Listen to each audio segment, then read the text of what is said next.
These are scheduled pit stops. We've seen the guys come on around lap 50. Others coming down pit road. You see Tony Stewart right side of your screen. He is the leader. Let's go down to the Harvick pits. Shannon. Kevin Harvick says the front end is sliding, but there was a change. The rear tire changer, he has sick with the flu, so he's gone to the infield care center. They took someone from the 07 on the rear tire. Dave.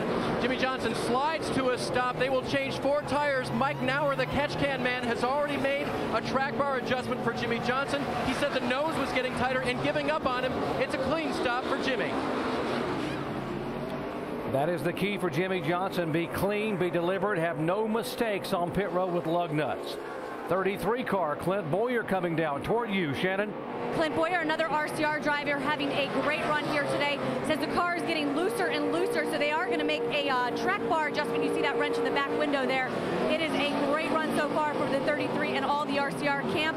4 tires for Clint Boyer. Vince.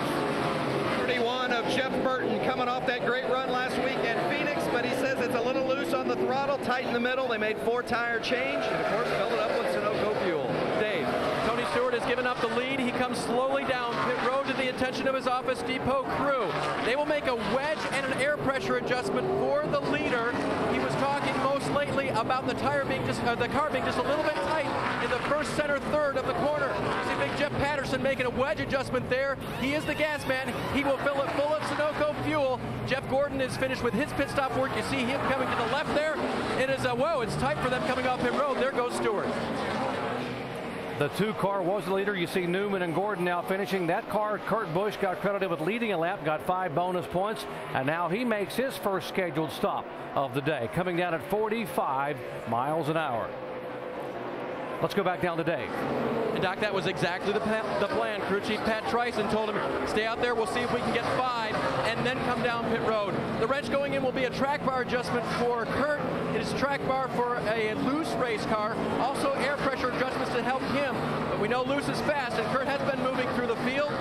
Before this round of pit stops started, Kurt was running in the 7th position after starting in the 12th spot. Let's go over the wall with Mark Armstrong on the 7 car, Robbie Gordon.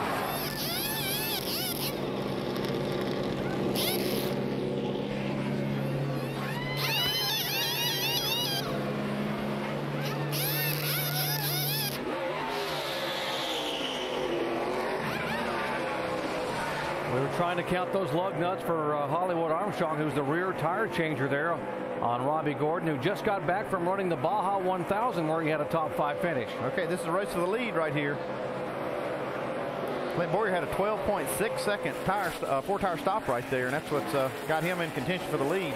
He also pitted just a lap earlier than Tony Stewart. Harvick, man, both of these guys were behind Jimmie Johnson also as they battle for the lead as they come up on this traffic now. Jimmie Johnson's back in the 5th spot.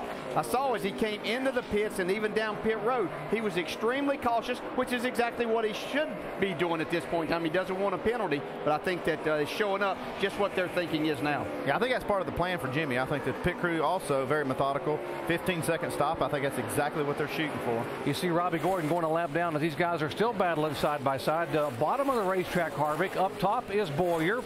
And the car in front of them, the 02, David Gilliland, trying to stay on the lead lap. And look at this, man. This is a whale of a race.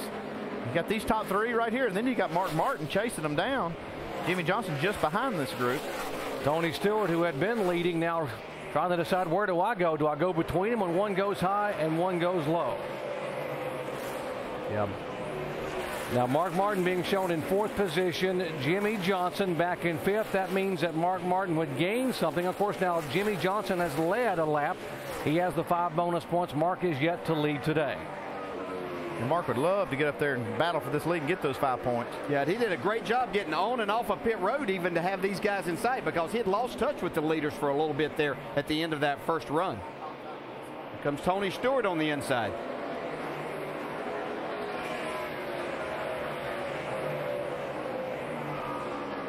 Tony able to get down on the bottom of the racetrack and run that middle groove and try to take the spot away from Clint Boyer. Stewart had led 20 consecutive laps prior to that first scheduled pit stop when they came in on lap 52.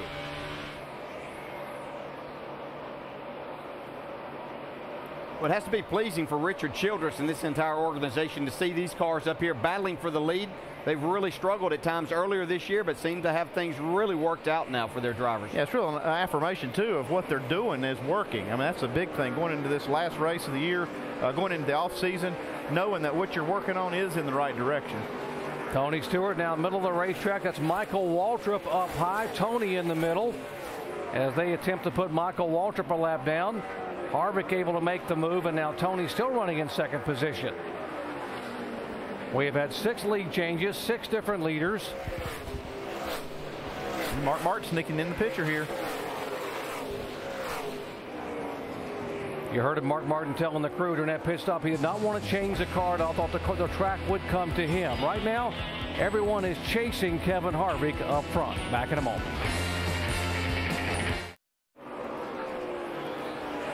Lap 64 here at Homestead-Miami Speedway, and the 2 championship contenders battling on the racetrack. Mark Martin in the 5 car being shown 4th. Jimmy Johnson is 5th, and trying to make the pass to go back by Mark Martin. The point differential was 113 points, and now with Jimmy making that pass, with the 123 there, of course, Jimmy Johnson now has led and has gotten the 5 bonus points for leading a lap.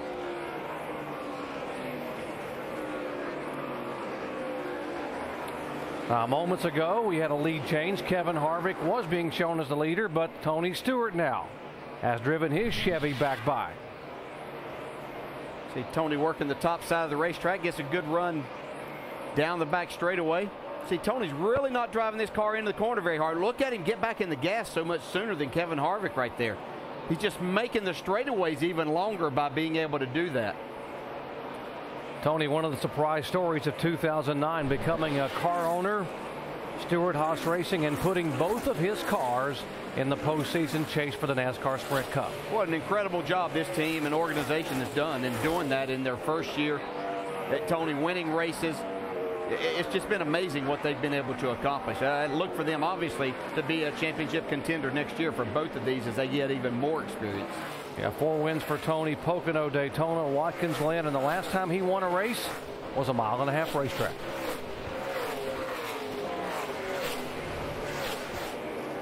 Let's update the 48 car. Dave.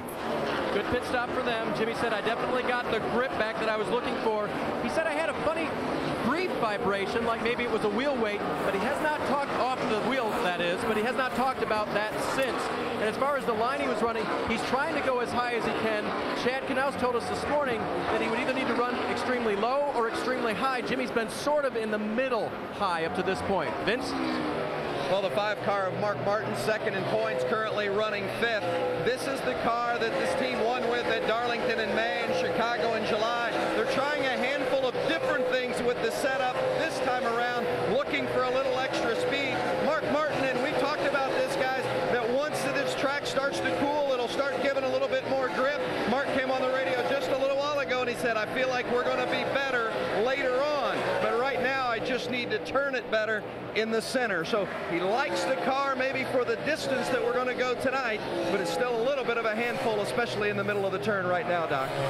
And as the sun goes down, that car will get better and better and better. Right now, the guy 3rd in points is running in 6th position, the 4-time champion, Jeff Gordon. By the way, this is the only track that Jeff Gordon has never won a race on.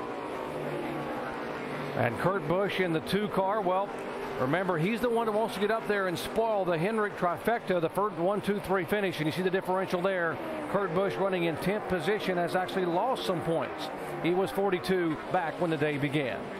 Well, the AT&T fastest pit crew of the year has been decided, and points were accumulated by the team who won each race by fan votes and by an ESPN pick, and it came down to a 1-point difference, and the winner is the 24 team of Jeff Gordon, with Earnhardt Jr., Stewart, and Johnson finishing in that order. Now, on behalf of Jeff Gordon and his team, $20,000 is being donated to the Victory Junction camp. And there is Kyle Petty on the stage for the presentation of the check from AT&T. 70 laps in here, the season finale, the Ford 400 at Homestead-Miami Speedway. It is Stewart, Harvick, Boyer, Johnson, and Martin.